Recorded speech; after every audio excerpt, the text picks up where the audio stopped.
Drug makers called out for delaying generics have cost Medicare and Medicaid billions.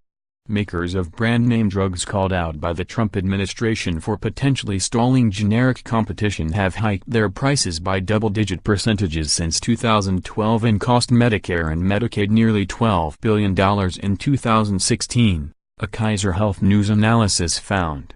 As part of President Donald Trump's promise to curb high drug prices, the Food and Drug Administration posted a list of pharmaceutical companies that makers of generics allege refuse to let them buy the drug samples needed to develop their products.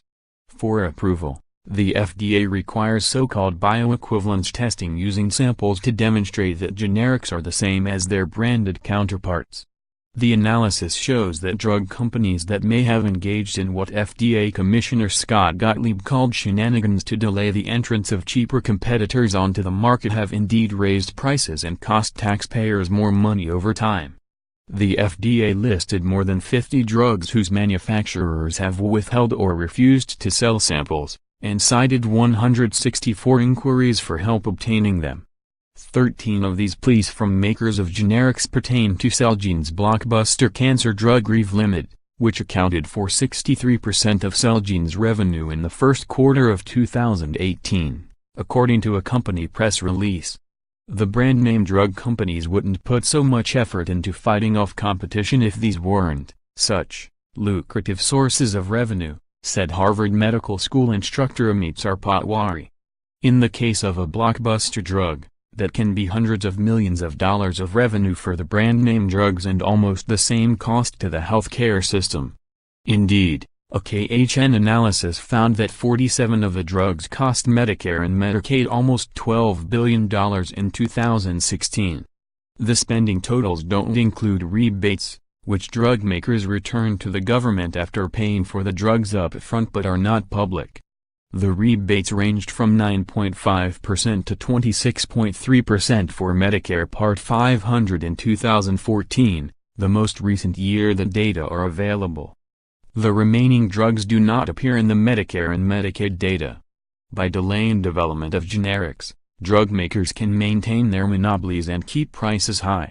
Most of the drugs cost Medicare Part 500 more in 2016 than they did in 2012. For an average spending increase of about 60% more per unit. This excludes drugs that don't appear in the 2012 Medicare Part 500 data. Revlimid cost Medicare Part 500 $2.6 billion in 2016, trailing only Harvoni, which treats hepatitis C and is not on the FDA's new list.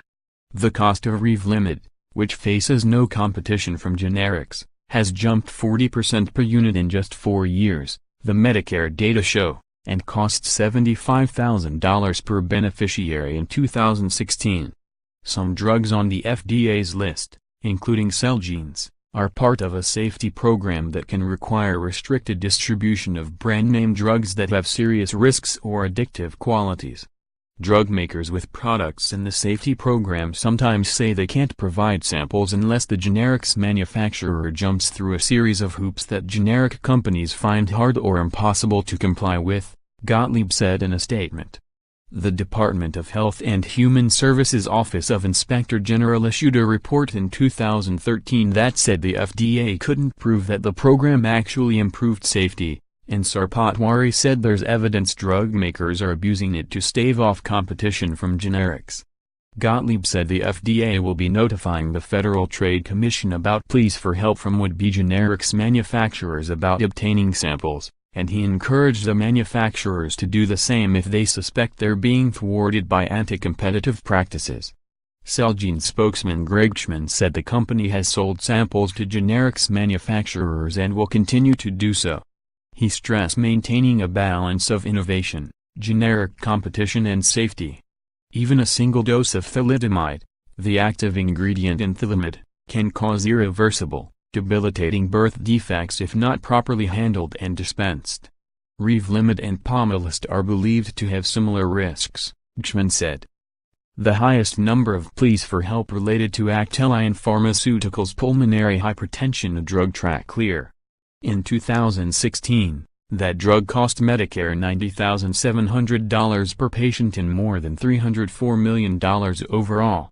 Meanwhile, spending per unit jumped 52% from 2012 through 2016.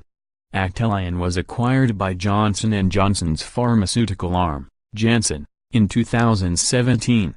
Actelion spokeswoman Colleen Wilson said that the company cooperates with makers of generic drugs and has responded to all requests it has received directly from generic manufacturers seeking access to its medications for bioequivalence testing.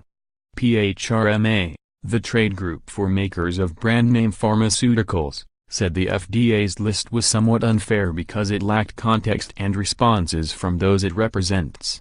While we must continue to foster a competitive marketplace, PHRMA is concerned that FDA's release of the inquiries it has received lacks proper context and conflates a number of divergent scenarios, said PHRMA spokesman Andrew Paolini. Congress is considering the CREATES Act, which stands for Creating and Restoring Equal Access to Equivalent Samples and would foster competition in part by allowing generics manufacturers to sue brand-name drug manufacturers to compel them to provide samples. The bill's sponsor, Senator Patrick Leahy, DVT, said more transparency from the FDA is helpful, but more work from the agency is needed to end the anti-competitive tactic. With billions of dollars at stake, a database alone will not stop this behavior, Leahy said. Co-sponsor Senator Chuck Grassley, our Iowa, chairman of the Judiciary Committee, expressed similar sentiments, telling KHN, "The CREATES Act is necessary because it would serve as a strong deterrent to pharmaceutical companies that engage in anti-competitive practices to keep low-cost generic drugs off the market. The FDA hasn't come out in support of CREATES. They should know that this is going to require a legislative solution," Sarpatwari said. Why are they not stepping into this arena and saying that? Kaiser Health News, KHN, is a non-profit news service covering health issues. It is an editorially independent program of the Kaiser Family Foundation that is not affiliated with Kaiser Permanente. KHN's coverage of prescription drug development, costs and pricing is supported in part by the Laura and John Arnold Foundation.